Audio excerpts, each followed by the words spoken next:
Welcome everybody. The Torah tells us, Kedoshim to you, Ki Kadosh Ani Hashem Elokechem. The Jewish people are supposed to be a holy people, to emulate the holiness of Hashem himself. One of the major ways in which we do that is by keeping the laws of Kashrus. Keeping the laws of Kashrus means, of course, eating kosher food, having separate dairy dishes and meat dishes, and also keeping all of our utensils kosher.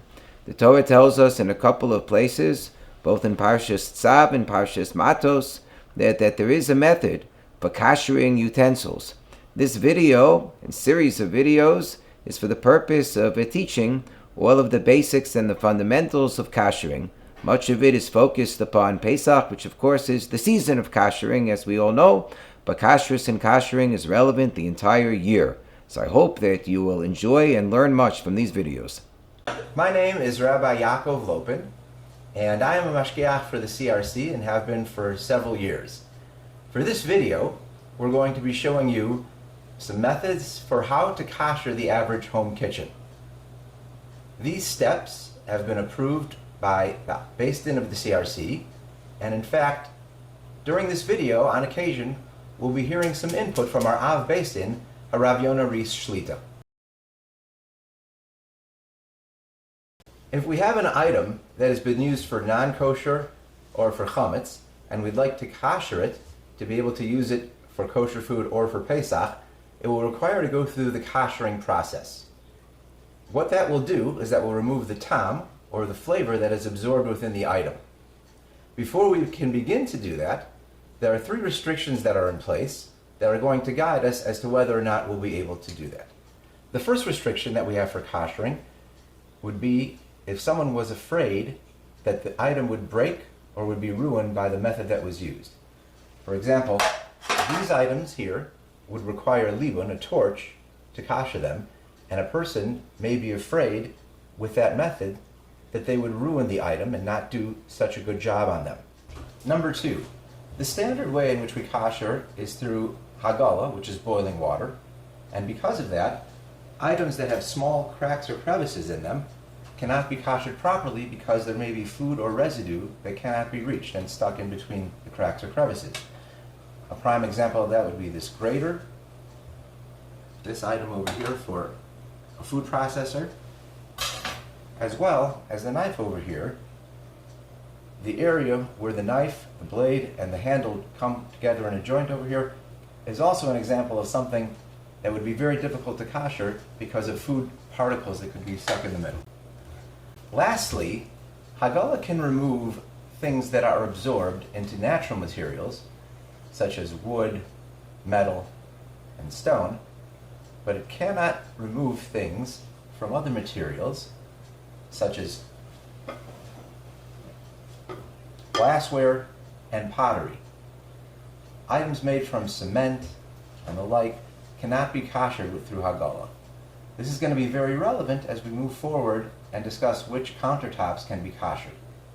When we kasher with hot, scalding water, safety is imperative. Before we even begin, there are a few steps that we should take to make sure that we have a safe environment. Number 1, make sure that we don't have any things hanging or loose, such as a tie or jewelry around.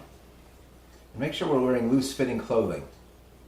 It's a good idea to roll up your sleeves as well to make sure that they're out of the way. Number 2, make sure that any children are at a safe distance from where you'll be kashering from.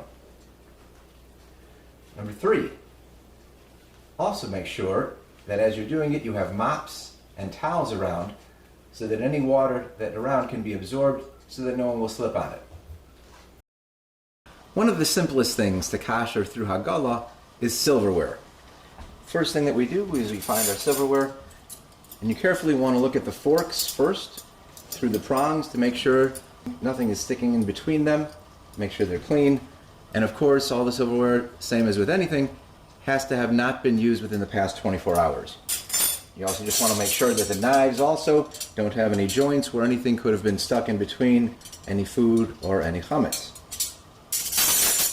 And finally also, here we have a slotted spoon, which as we discussed earlier, cannot be kashered, and so we're going to set that aside. Now, what can we use to kasher with? What kind of a pot? That's a very common question. The answer is any pot. It can be fleshik, it can be milchik, it can be chametz, it can be regular food, it can even be a non-kosher pot. Again, as long as it's perfectly clean and hasn't been used within the past 24 hours. The method that we're going to use is with boiling water. Once we have a rolling boil, we can begin kashering the silverware.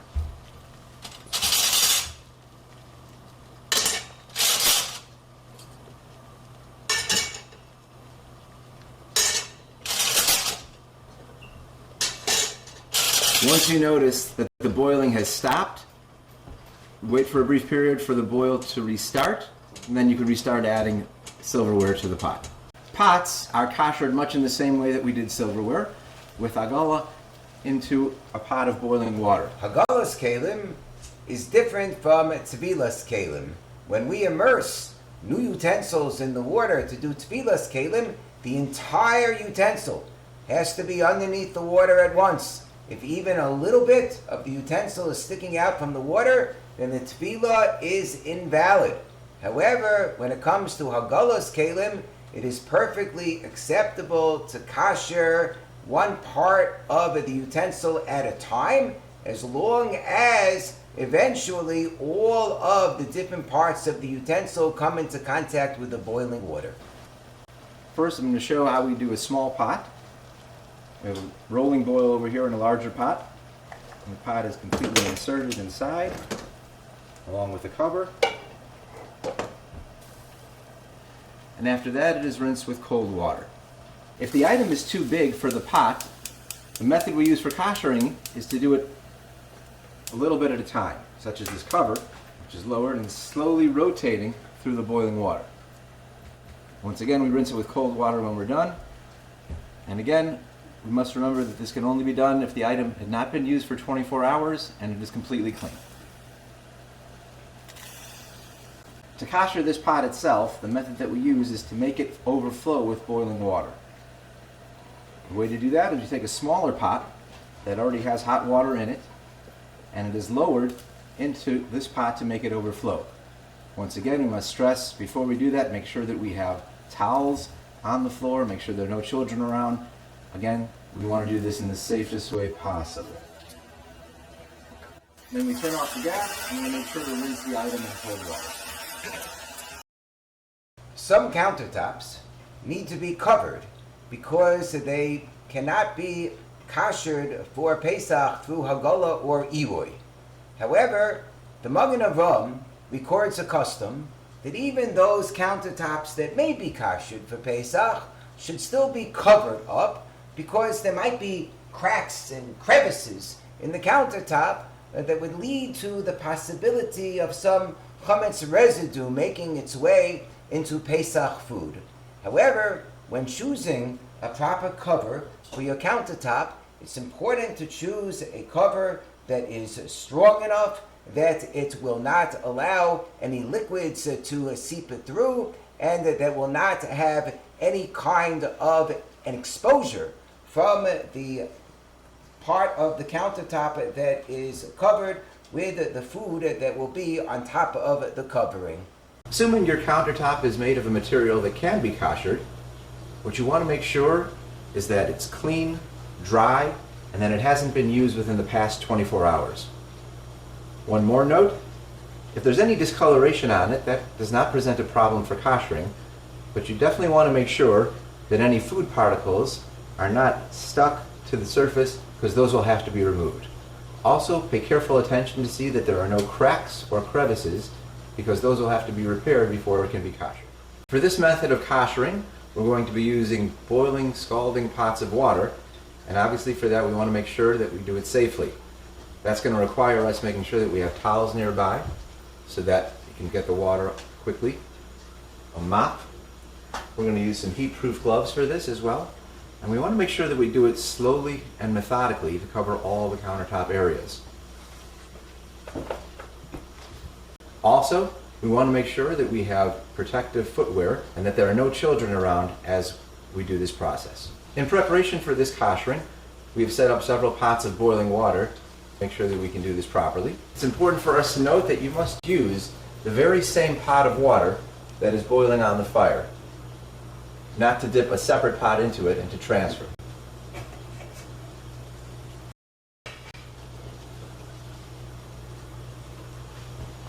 Again, we're going to go slowly and methodically over the countertop.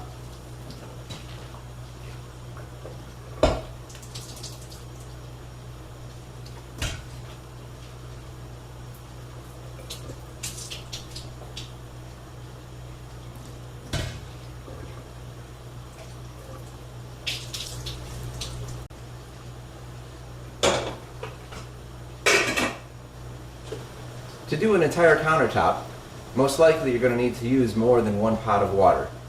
Therefore, it's a great idea to have several pots boiling, or alternatively, you just need to refill the pot and wait till it boils again to continue the kashering. What about using a steamer for kashering the countertop? We're going to talk about that in our next segment. One kashers a countertop, it requires pouring boiling hot water on the countertop. That is known as iroi. Now, iroi can be a messy affair. One has to be very careful, for example, to dress properly and to ensure that it be safe so that you not burn yourself. Remember, safety comes first. Chamira sakanta me isura. But some have asked, maybe we can make it easier by using a steamer. Can you use a steamer to kasher a countertop? So the cRc follows the position of Moshe Feinstein, which is that one cannot kasher with steam alone. Rather, the steam would need to condense into water, and that water would have to reach the temperature of boiling, so that it would be boiling hot water. Most steamers do not satisfy these criteria. Either the steam does not condense into water, or if it does condense into water, the water does not reach a boiling hot temperature. There are some expensive steamers in which the steam does condense into water that is boiling hot, and the cRc only recommends those special steamers. Hello everybody, my name is Shalom Fishman and I am the Kasher's Administrator at the Chicago Rabbinical Council. Today we're going to be talking about steamers, and our very qualified Mashgiach, Rabbi Yaakov Lopin, will show you exactly how to do it. But I have one important message beforehand. It is incredibly complicated, and you need a lot of expertise in knowing how to use a steamer when you kasher a home. You need to know the type of steamer. Most steamers that you can buy on Amazon for $150, $200, $300 do not kasher al pi halacha. You need a very advanced one. We've done a lot of research. For example, the one I'm holding right now is known as the Tornado VS4. We've researched it. This is the right one. But it's not just getting the right steamer. It's knowing exactly how far away from the countertop that you will accomplish kashering. If it's too far away or too close to, you won't accomplish. Therefore, the message today is pay very close attention to the expert in knowing how to do this. And my main point is that before we come to Yom Tov of Pesach, there are many signs up that go up in the shuls, in the neighborhoods, kashering service by some extra people that have extra time, some bacharim. It's great as long as they have very strong rabbinic endorsements that know exactly how these people are doing it. It takes great expertise. And now I give you over to Rabbi Yaakov, who will show you exactly how to do it. But again, make sure the people that you are hiring to do the job of kashering for Pesach in your home know exactly what they're doing, how they're doing it, what type of machine they got, because one point off, you actually are not going to be kashering your home for Pesach. Achag kosher LaPesach for everybody. Of course, as with any kashering with boiling water, before we begin, we need to make sure that our surface is clean, dry, and that it hasn't been used within 24 hours. With this machine, we're going to give it about a 10-second warm-up to get the temperature up, and then we'll begin.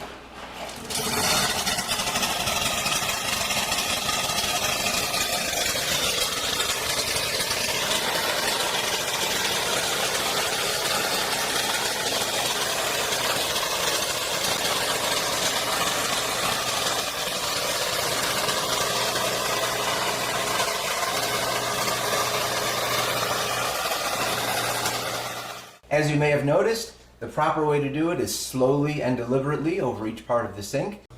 Kashering a sink is done in a similar way that we use for kashering a countertop, which is hagola.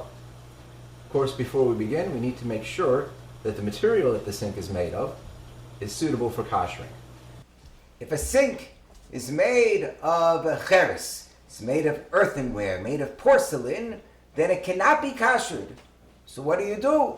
So the solution is that you place a basin in the sink and you place your dirty dishes and silverware in that basin and wash them there. But there could still be a problem if hot water comes into contact with the outside of the basin from the sink, because then the chumetz tam in the sink could be transferred into the basin itself.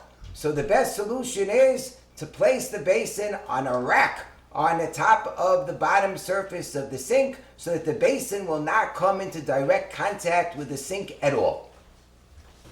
The cRc's website has a full list of sink materials which may and may not be kosher. Second thing to note, as we said in the beginning of this video, items that have small holes or crevices cannot be kosher. Most sinks have two of these components. Sink top will have an aerator and a drainer, which both have small holes or crevices, and these cannot be kosher. These items should be put away till after Pesach, and they are easily and inexpensively replaceable. Before we begin, we must make sure that the sink is clean, dry, and it hasn't been used for 24 hours. And once again, a safety reminder, we want to make sure that no children are around, that we have appropriate, safe footwear, and that there are mops and towels around to make sure to take care of the water that is going to inevitably drip off. We also want to make sure that we have safe gloves that are heat resistant. As with our countertops, the kashering has to be done with the very same pot that's on the fire.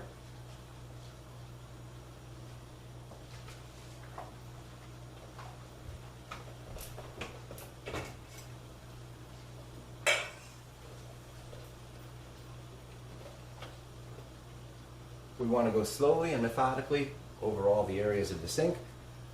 Best way to do it is to start from the drain and do the floor of the sink.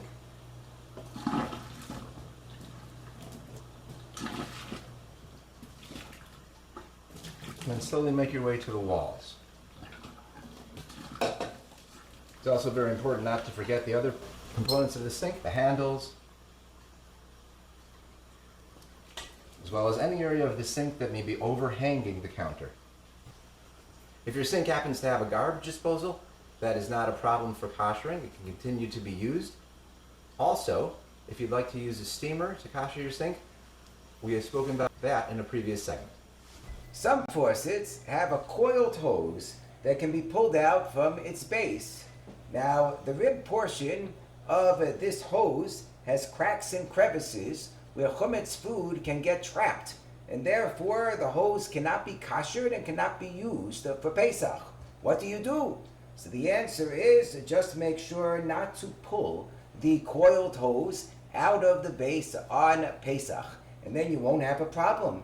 You might ask a question, but won't the water go through that hose? The answer is no, because the water actually goes through a rubber hose and does not come into contact with the coiled portion around the rubber hose. So as long as you keep the coiled hose inside of the base and do not pull it out on Pesach, you will be perfectly fine.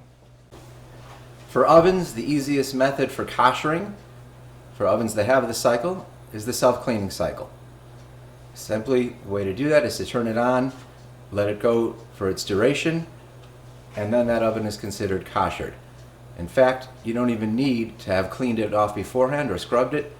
You don't even have to have let it sit for 24 hours beforehand. That method kashers it. The racks that are inside it, if you choose to keep them in there, are also kashered for Pesach. There are two ovens that have methods of cleaning that are not quite up to par for kashering. One is called aqualift, one is called steam clean. Although those are cleaning cycles, that does not constitute kashering your oven. What do you do if your oven doesn't have a self-clean cycle? Well, there's a lot of work ahead of you. You must clean out the oven and scrub it completely clean. You must let the oven sit for 24 hours, and then you must turn it up to 550 degrees for a period of at least 1 hour. Even after this kashering method, there are those who are not comfortable with having the food touch the racks directly, and therefore they cover the racks with tin foil. They're also careful to make sure that none of the food touches the side walls of the oven or the floor of the oven. If your oven has a warming drawer, the way we kasher that is with a can of sterno. Before we begin, make sure the warming drawer is completely clean and hasn't been used for the past 24 hours. Then we insert our can of sterno inside of it and light it for about 1 hour, making sure that the drawer is a little bit open. Our sterno can should be one of methanol or ethanol, as there are many types, and ones that should not be used are ones that are made with diethylene glycol. The most common stovetop that people have in their homes is a gas one, which has a live flame over metal grates. The way we kasher this is simply by turning it on to the highest temperature, and we can do all at once or one at a time. And we let this go for about half an hour. Once again, beforehand, this stovetop should not have been used for 24 hours and it should have been cleaned. Very importantly, this method does not clean the areas in between the stove, it doesn't clean the knobs, it doesn't clean anything. Those items do have to be covered, as those are not going to be kosher. For electric stovetops, the way to kasher those is to turn it to the highest temperature. For the ones that have exposed coils, it is to be done for 15 minutes. For a glass top, it should be done for half an hour. Induction stovetops do not have a traditional heating coil, and therefore it cannot be kashered for Pesach. The only way to use an induction stovetop on Pesach would be to use induction discs and to place the pots on top of the discs so that the pots do not come into contact with the glass surface. There are other kashrus complications with respect to induction stovetops. First of all, one has to be very careful to only use one type of food with respect to placing on the surface of the induction stovetops, either fleshik or milchik, and if the other type is going to be used, it can only be used on top of induction discs. Secondly, on Shabbos, if one would remove a pot from the induction stovetop, then it would cause the electricity to stop flowing to the coil, which would be a problem, obviously, on Shabbos. This can also be resolved by placing any pots on top of induction discs before the beginning of a Shabbos. Lastly, if somebody has non-Jewish help in the home, that can complicate the creation of a Bishul Yisrael when one has an induction stovetop. For kashering a microwave, the most difficult part that people have is to make sure that the inside gets completely clean. This becomes a little bit more difficult because we have the grates along the side here that cover the light and a few other things, and those have to be carefully cleaned out. Once that's done and it's completely clean, it's relatively simple. The next step is to remove the glass plate inside, which cannot be kashered, and then to insert inside of the oven a bowl of water and to close the microwave to turn it on for 10 to 15 minutes until the chamber becomes completely filled with steam. Note, even after having done that, many people are careful on Pesach to cover or to double wrap any foods that go inside a microwave oven. To wrap this up, we've discussed many items that people regularly want to kasher in their kitchen. But what about other items, like a barbecue grill, an ice maker, refrigerator, dishwasher? How do we go about kashering those? Well, to find the answers to those questions, you can simply go online to askcrc.org. That's askcrc.org. Type in the item you wish to inquire about, and some instructions should pop up that will let you know how those items can or cannot be kashered. Thank you very much for watching, and we wish you much hatzlacha in kashering your kitchen.